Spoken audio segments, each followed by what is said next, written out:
ప్రజల కోసం ప్రజల మధ్య బీసీవై పై రాజకీయాలకే ప్రధాన ప్రతిపక్షాలు పరిమితం. భూమిపై కాలు పెట్టకుండానే పాలిటిక్స్ చేయాలనే తపన ప్రజలు ఈడ్చి తంతున్నా అర్థం కావట్లేదు.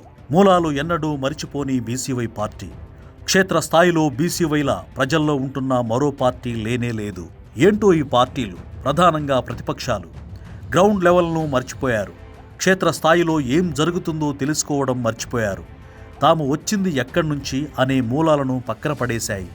గ్రౌండ్ లెవెల్లోకి వెళ్తేనే ప్రజల కష్టాలు తెలుస్తాయి, వాళ్ళు పడుతున్న బాధలేంటో తెలుస్తాయి. అవే ఒక పెద్ద పోరాటానికి, ఓ ఉద్యమానికి దారితీస్తాయి, ప్రజలకు చేరువా చేస్తాయి. కానీ ఈ ఛాన్స్ తీసుకోవడానికి ఇష్టపడడం లేదు. ఈ కాలంలో ఇప్పటికీ గ్రౌండ్నే నమ్ముకున్న ఒకే ఒక్క పార్టీ బీసీవై పార్టీ.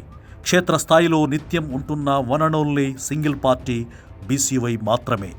మరి ఈ ప్రతిపక్షాలు ఏం చేస్తున్నాయి? కేవలం డిజిటల్ ప్లాట్ఫామ్స్నే నమ్ముకున్నాయి. ఏపీలో వైసీపీ అయినా, తెలంగాణలో బీఆర్ఎస్ అయినా ఈ రెండింటిది ఒకే దారి, ఒకే పందా.